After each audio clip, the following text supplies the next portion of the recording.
안녕하세요. 매일 새로운 사연을 전하는 읽어주는 사연 라디오입니다. 구독과 좋아요, 많은 공유 부탁드립니다. 오늘의 사연 시작하겠습니다. 안녕하세요. 자기 주제도 모르고 날뛰는 신우와 그런 신우를 어쩌지 못하는 시댁 때문에 고생하는 30대 여성이에요. 남편과는 같은 대학에서 동아리 활동을 하며 알게 된 사이입니다. 하지만 그때는 그저 좋은 선후배 사이로 지냈네요.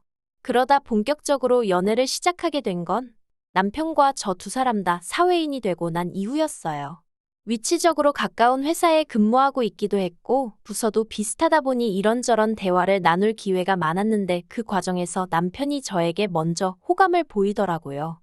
이후로 남편의 지극한 정성에 제가 마음의 문을 열고 정식으로 사귀게 되었지요. 그리고 2년 후 남편이 프로포즈를 해왔고요. 저는 이때만 하더라도 남편과 제 앞날에 앞으로 꽃길만 있을 줄 알았네요. 기쁜 마음으로 프로포즈를 받아들이고 얼마 지나지 않아 남편의 본가에 정식으로 인사를 드리러 갔던 날이었어요. 그리고 그날 처음으로 신우도 마주하게 되었습니다. 제가 이렇게 사연을 쓰게 된 장본인 말이에요. 신우는 현관에 들어선 저를 아래 위로 힐끗 훑어보고는 뭐가 그렇게 기분이 나빴는지 방문을 쾅 닫으며 자기 방으로 들어가대요. 그게 신우가 저를 보고 처음 보였던 행동입니다. 그러니 저라고 처음부터 신우에게 좋은 마음을 가질 순 없었지요. 그리고 그날 저는 시댁에서 생각지도 못했던 이야기를 듣게 되었습니다.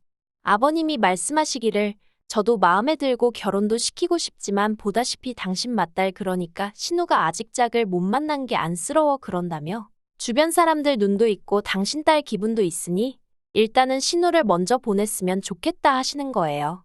다시 말해서 저희더러 기다리라는 소리였지요.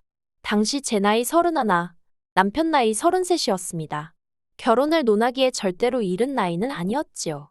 그런데 밑도 끝도 없이 신우 시집 갈 때까지 일단 기다리라 하니 어이가 없더라고요. 그리고 문제는 친정 부모님께선 이미 제가 남편에게 프로포즈를 받았다는 것도 시댁에 인사를 드리러 간다는 사실도 다 알고 계셨어요. 그러니 이 상황을 어떻게 설명해야 할지 감이 안 오더라고요. 하지만 거짓말을 하기도 그렇고 해서 결국은 토시 하나 안 틀리고 아버님이 하셨던 말씀 그대로 전했습니다. 신우가 먼저 시집을 가야 저희가 결혼을 할 수 있을 것 같다고요. 친정 부모님은 그건 말도 안 된다며 펄쩍 뛰셨습니다. 그렇게 무턱대고 기다리다가 저랑 남편이랑 틀어지기라도 하면 그때는 제 젊은 날을 어디 가서 보상받냐는 걱정이셨지요. 솔직히 틀린 말은 아니었으니 저도 걱정과 고민이 많았네요. 결국 한 달쯤 지났을 무렵 제가 먼저 남편에게 이별을 고했습니다. 사랑도 이별도 결혼도 모든 게 타이밍이 있다고 생각하는데 지금 저와 남편의 타이밍이 맞지 않는 것 같다고 하면서요. 그리고 남편에게 까놓고 말해서 신우가 애인이라도 있으면 모르겠지만 그것도 아닌데 언제 애인 만나서 연애하고 시집가고 그러겠냐고. 아무리 짧게 잡아도 1년은 더 걸릴 것 같은데 난 그 정도의 인내심이 없다고 했지요. 그러자 남편이 자기에게 기회를 한 번만 달랍니다. 자기가 어머님 아버님과 이야기해보고 이 상황을 해결해 보이겠다면서요.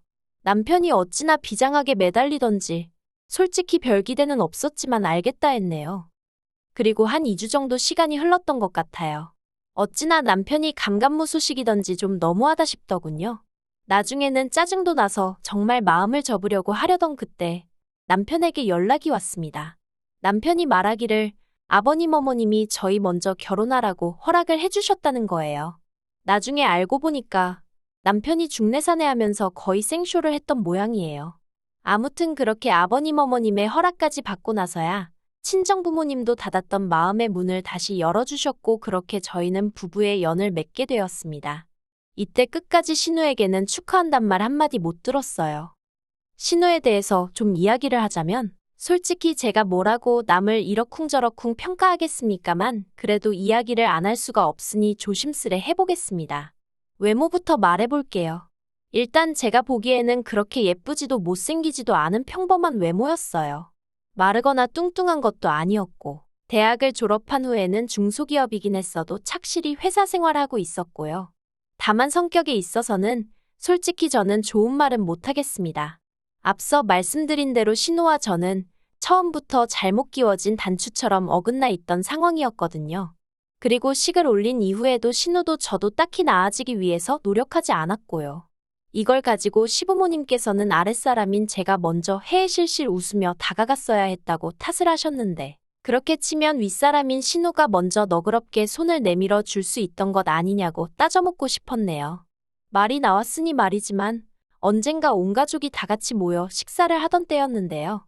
우연히 신우가 저랑 눈이 마주친 거예요. 그러니까 갑자기 젓가락을 딱 내려놓으면서 밥맛이 떨어졌다나요? 그리고는 아직 어머님 아버님 식사도 끝나지 않았는데 먼저 자리를 뜬 적도 있어요. 저는 황당하고 어이가 없어서 신우 뒷모습만 쳐다봤고요. 그리고 남편을 통해서 그날 제가 신우의 그런 행동 때문에 기분이 나빴다는 이야기가 아버님 어머님 귀에 들어갔던 모양이에요. 하지만 아버님 어머님께선 당신들 딸이 그럴 리 없다면서 혹시 제가 신우에게 무슨 자격지심이라도 있는 거 아니냐고 하시더래요. 어이가 없었지요. 아무리 생각해봐도 제가 신우한테 자격지심 느낄 이유가 전혀 없으니까요. 그리고 이 밖에도 제가 하나하나 전부 다 열거할 수는 없지만 여러 가지로 신우 때문에 스트레스 받는 일이 많았어요. 신우가 대놓고 사람을 괴롭히는 건 아닌데 주변 사람들로 하여금 눈치를 보게 만드는 재주가 있었거든요. 그러니 제가 미쳤다고 먼저 다가가고 싶었겠어요? 그러다 작년 여름이었습니다. 아버님 어머님께서 기니하실 말씀이 있다며 저와 남편을 불러다 놓고는 대뜸 돈 1,000만 원을 건네주시대요. 이렇게 표현하긴 뭐하지만 평소에도 돈이라면 정말 벌벌 떠시는 분들이거든요. 결혼할 때도 시집안간 신우가 있지 않냐면서 딱 2,000만 원 보태주셨는데 그거 보태주시면서도 어찌나 죽는 소리, 앓는 소리를 하셨는지 몰라요. 그런데 그런 분들이 대뜸 1,000만 원을 꺼내놓으시니 도대체 무슨 말씀을 하려고 하시나 지레 겁부터 나더라니까요. 그리고 뒤이어 아버님이 하신 말씀은 어찌나 황당하던지 말문이 다 막히더군요. 당시 시댁은 대전이고 저희는 서울에 살고 있었어요. 그런데 신우가 서울로 이직을 해야 남자를 좀 만날 수 있을 것 같다면서 서울로 올라가고 싶다 했답니다. 그리고 아버님께서는 시집도 안 간 처녀를 혼자 살게 둘 순 없지 않냐면서 신우를 저희 집에서 데리고 있어달라 하셨지요. 이건 뭐 생각해보고 말고 할 것도 없었어요. 그 자리에서 싫다고 말씀드렸지요. 그런데 아버님께서는 딱 반년만이라면서 반년 동안 신우가 이직을 못하거나 남자를 못 만나면 당신이 머리채를 잡아서라도 끌고 나올 거라면서 저한테 통사정을 하시는 거예요. 오죽하면 이렇게 돈까지 주면서 부탁을 하겠느냐고요. 그리고 솔직히 아버님의 그런 모습을 처음 봤거든요. 남편도 살면서 처음 봤다고 엄청 당황해했어요. 그래서 결국 그래 평생도 아니고 반년이니까 먹여 살리라는 것도 아니니까 돈도 주신다니까. 말 그대로 이유란 이유는 다 끌어다가 스스로에게 합리화를 시키고는 알겠다 했습니다. 지금 돌이켜 생각해보면 돈 1,000만 원 없어도 사는데 돈이 웬수라고 정말 뭐에 미쳐서 그러겠다 했었는지 모르겠어요. 그래도 그때는 결국엔 좋은 며느리, 착한 며느리가 되고 싶었던 건가 싶기도 하고. 아무튼 그렇게 신우와의 합가가 결정되었어요. 그리고 신우가 온 지 하루가 지나기도 전에 저는 후회의 눈물을 흘릴 수밖에 없었습니다. 신우 짐은 어찌나 많고 또 시댁에서 키우던 개까지 데려올 줄은 몰랐거든요. 집에 오자마자 떡하니 거실 한쪽에게 오줌 패드 깔아놓고 밥그릇 물그릇 꺼내놓고 장난감 던져놓고 순식간에 집이 말 그대로 개판이 되대요. 그뿐만이 아니었습니다. 제가 개를 예뻐라 하질 않으니 신우가 외출할 때마다 개를 자기 방에다가 넣어놓고 나가더라고요. 그런데 문제는 그러고 나면 개가 문을 긁어대면서 정말 하루 종일 울고 짖었다는 거지요. 그리고 그 개소리가 얼마나 크던지 오죽하면 아파트 관리실에서 개 짖는 소리 좀 안 나게 하라고 방송을 해댈 정도였다니까요.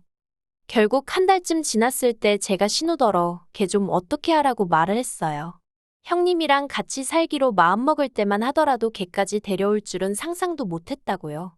그러자 한다는 말이 지금 자기더러 걔를 버리라는 거냐면서 저더러 어디 가서 그런 소리 하지 말래요. 무식하다고 욕먹는다나요? 어이가 없어서 저도 신우더러 남의 집에 얹혀 살면서 걔까지 키운다는 소리 어디 가서 하지 말라고 진짜 욕먹는다고 받아쳐버렸어요. 그리고 지금 이 아파트 리모델링까지 싹 해서 들어온 건데 형님 개가 방문도 다 긁어놓고 막말로 이거 다 물어줄 거냐고 쏘아댔지요. 그러자 신우가 한다는 말이 아버님이 1,000만 원 주지 않았냐면서 그 돈으로 고치랍니다. 어이가 없어서 그 돈이 그러라고 주신 돈이었냐고? 알겠다고 수리하는데 쓰고 남은 돈은 돌려드릴 테니 형님은 짐 빼서 내려가라고 했어요. 그랬더니 이제 신우도 더 할 말이 없었던 모양이에요. 며칠 뒤에 아버님이랑 어머님이 올라오셔서는 걔를 데리고 가셨거든요. 그런데 저더러 어쩌면 그렇게 매정하고 야박하냐면서 너랑 나랑 계약서를 쓴 건 아니지만 그렇게 따질 거 다 따지고 하는 게 보기 좋지는 않다고 한마디 하시대요. 솔직히 지금도 제가 경솔했다거나 잘못했다는 생각은 조금도 안 들어요. 아버님 어머님 탓을 하고 싶지도 않고요. 팔은 안으로 굽는다더니 시부모님도 어쩔 수 없었나 보다고 생각할 뿐이지요. 아무튼 두 분이 걔를 데리고 가면서 자연히 신우는 저희 집에 남게 되었습니다. 아버님 어머님 두 분 다 문제를 해결해 주었으니 약속대로 계속 신우와 같이 지내라 하셨는데 저도 달리 반박할 말이 없었거든요. 그런데 그날 이후로 신우가 사람을 정말 미치게 만들기 시작했어요. 솔직히 제가 걔를 안 키워서 그런 건지는 모르겠지만 걔가 죽은 것도 아니고 본가로 내려간 것뿐인데 걔 보고 싶다고 아침 저녁으로 훌쩍거리고 징징거리고 유난도 그런 유난이 없더라고요. 아니 데리고 있는 동안 엄청나게 예뻐했으면 몰라요. 한 달 내내 데리고 있으면서 샤워 한 번 시켰고 산책도 일주일에 2~3번이나 나갔나? 오죽했으면 저랑 남편이 퇴근 후에 데리고 나가서 산책을 시켰겠어요. 그런데 가고 나니까 보고 싶어 죽겠다며 우울하네 어쩌네. 개 짖는 소리가 없어지니까 신우 질질 짜는 소리로 환장하겠더군요. 결국 이번에는 남편이 먼저 나서서 어머님께 신우 좀 어떻게 해보라고 하소연을 했던 모양입니다. 그러자 어머님께서 그게 다 정을 쏟을 데가 없어서 그런 거 아니겠냐며 이참에 남자라도 하나 소개시켜주라 하시더래요. 그런데 남편은 말이 좋아 소개팅이지 결혼 전제로 맞선 자리 놔주는 건데 직장에서 괜히 말 나오는 거 싫다고 대번에 거절을 한 모양이에요. 그러자 그 불똥이 저한테 튀어서는 어머님께서 저더러 저 다니는 은행에 괜찮은 남자 없냐고 자리 좀 만들어 보라시대요. 하지만 저라고 해서 남편이랑 상황이 별반 다르지 않았거든요. 차라리 친구나 지인이면 모를까 그것도 아니고 신우를 어떻게 같은 직장 사람한테 소개를 시키겠어요. 뒤에서 무슨 말이 나올 줄 알고. 그래서 직장에서는 좀 곤란하고 아무튼 한번 알아는 보겠다고 했습니다. 그리고 솔직히 까놓고 말해서 쉽지가 않았어요. 막말로 시부모님이 신우 시집 보낼 때 집 한 채에서 보낼 것도 아니고 그렇다고 신우가 뭐 하나 특출나거나 대단한 게 있는 것도 아니라서 그런가. 벌써 신우 나이만 말해도 상대 쪽에서 손사래를 치기 일쑤였거든요. 그리고 저는 저대로 그런 상황이 민망하고 남사스러워서 고개를 들 수 없었고요. 그러다 지인의 지인을 통해서 41살에 정육점을 한다는 남자를 알게 되었습니다. 제가 직접 만나본 것은 아니지만 건너 듣기로는 사람이 수더분하니 괜찮다고 하대요. 젊은 날 오로지 돈만 벌다가 결혼할 시기를 놓쳐서 그렇지 집도 있고 정육점도 3군데나 운영하고 있다고요.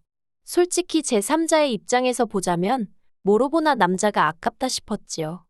하지만 남자에 대해 이야기를 하자 신우가 보인 반응은 가관도 아니었습니다.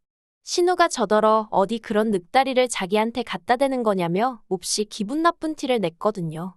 자기랑 3살 차인데 늙었다고 툴툴거리는 모습을 보고 있자니 황당했어요. 그래서 저도 모르게 신우더러 동갑내기나 연하를 만나려면 형님이 먹여 살려야 할지도 모르는데 자신 있냐고 한마디 해버렸네요. 하지만 신우는 제가 자기한테 일부러 그런 소리를 했다는 걸 눈치채지 못했는지 계속해서 자기가 원하는 이상형에 대해 떠들어댔습니다. 일단 키는 180은 넘었으면 좋겠고 직장은 대한민국 사람이라면 한 번쯤 들어본 회사에 다니고 있어야 한대요. 그리고 월급으로 한 달에 1,000만 원씩은 가져다 주면 좋겠다나요? 그쯤부터는 사회생활을 10년도 넘게 했다는 사람이 어떻게 저리 현실 파악을 못하나 싶어서 어이가 없더라고요. 하지만 다른 무엇보다도 저를 난처하게 그리고 화가 나게 만들었던 건 이후로 신우가 보인 행동이었습니다. 다 큰 성인 남녀가 만나는 자리다 보니 굳이 제가 신우랑 같이 나가 중간에서 인사시키고 그럴 필요는 없겠다 싶었거든요. 그래서 신우에게 남자 연락처를 주었는데 솔직히 저는 신우가 연락을 안 할 줄 알았어요. 만나기 전부터 불평불만이 끊이질 않았으니까요. 저 아닌 누가 봤어도 신우가 그 소개팅인지 맞선인지에 관심이 없다고 느꼈을 거예요. 하지만 예상과 달리 신우가 먼저 그 남자에게 연락을 했더라고요. 그리고 신우가 차인 모양이래요. 신우는 자기가 차였다는 사실을 받아들이지 못한 듯 했어요. 늑다리 주제에 어쩌고저쩌고 하면서 그런데 그렇게 퍼부어봤자 듣는 사람이라곤 저랑 남편뿐이었고 저희 둘 중 누구도 신우 편에서 말을 하진 않았거든요. 그랬더니 신우는 그게 더 심통이 났던 건지 기껏 한다는 소리가 저더러 그 남자랑 한통 속인 거 아니냐입니다. 그러면서 제가 신우를 창피 주려고 일부러 그런 남자를 소개했다는 말도 안 되는 소리를 해대더라고요. 피해의식도 정도가 있지. 그래도 처음엔 여러모로 안 됐기도 했고 안쓰러운 마음도 들어서 절대 그런 게 아니라고 신우를 어르고 달랬어요. 하지만 제가 그럴수록 신우는 기고만장해서는 저를 가만두네 안 두네 아주 난리도 아니더라고요. 결국 그렇게 또다시 한 달 가까이 시달린 제가 이러다간 정말 돌아버리겠다 싶어서 어머님께 하소연을 했네요. 그런데 어머님마저 제 탓을 하시더라고요.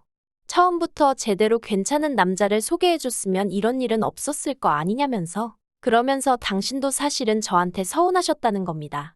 제가 은행에 다니니까 최소한 은행원은 소개해줄 줄 알았다면서요.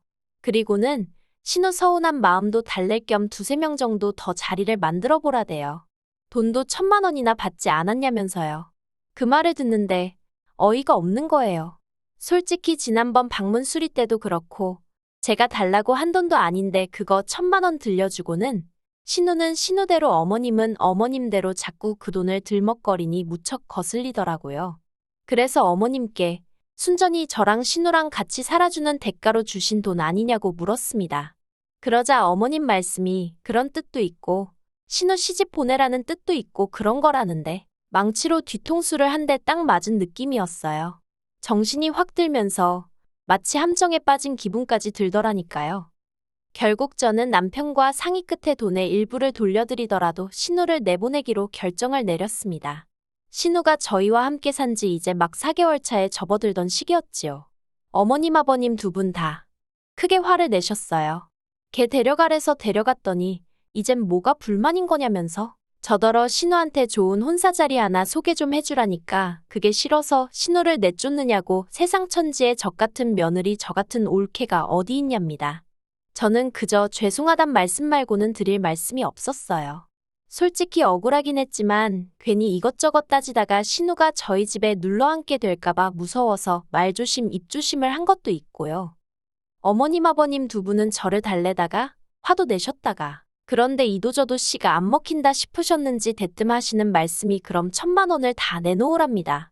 6개월을 못 채웠으니까 이건 저나 저희 남편한테 책임이 있는 거라면서요. 그리고는 신우가 저희 때문에 마음의 상처를 입었으니 그거에 대한 피해 보상도 어쩌고 하는데 아니 신우만 자식인가 내 남편은 당신 자식이 아닌가 싶어서 어처구니가 없더군요. 그리고 남인 저도 그렇게 느꼈으니 당사자인 남편은 얼마나 기분이 더러웠겠어요? 남편이 저더러 1,000만 원을 일수로 나눠서 신우가 저희 집에 있었던 기간만큼 빼고 신우가 우리 냉장고에서 말도 없이 꺼내 먹은 것도 다 계산하랍니다. 신우가 샤워하면서 쓴 물, 뭐 해먹는다고 쓴 가스 그런 것도 대충이라도 다 계산하고 신우네 강아지가 망가뜨린 문짝도 다 거기서 빼래요. 아주 남편이 도끼가 올라서는 이런 한 푼도 손해보지 않겠다는 식으로 나를 세우더라니까요. 그렇게 뺄 거 다 빼고 나니까 저희가 아버님께 돌려드릴 돈이라곤 120만 원 남짓 남더군요. 그 돈을 남편이 아버님께 계좌로 보내드렸고 신우도 그런 남편의 냉정한 모습에 꽤나 충격을 받았는지 막판에는 별말 없이 고분고분 짐을 싸서 시댁으로 내려갔어요. 하지만 그렇게 내려간 신우 모습에 어머님 아버님은 다시 한번 충격을 받으셨는지 그대로 저희 집으로 쫓아와 욕을 퍼부으셨습니다. 그리고 그런 모습에 질려버린 남편이 어머님 아버님더러 당분간 보지 말고 살자며 먼저 선을 그었지요. 저는 솔직히 워낙 남편이 세게 나가니까 편했다고 해야 할지 한마디로 남편 등 뒤에 숨어 있었거든요. 그리고 이후로 지금까지 신우는 물론이고 어머님 아버님과도 연락하지 않고 지내고 있습니다. 솔직히 남편 속은 어떨지 몰라도 저는 너무 편하고 스트레스도 안 받아 좋네요. 신우는 아마 저렇게 계속 어머님 아버님하고 살지 않을까 싶기도 하고 이 자리를 빌어서 신우에게 주제 파악 좀 하라는 말을 전해주고 싶습니다. 세상이 그렇게 당신한테만 친절할 리가 없다고요. 긴 이야기 들어주셔서 감사합니다. 오늘의 사연은 여기까지입니다. 구독과 좋아요, 알람 설정해주시면 앞으로 더 좋은 사연으로 찾아오겠습니다. 감사합니다.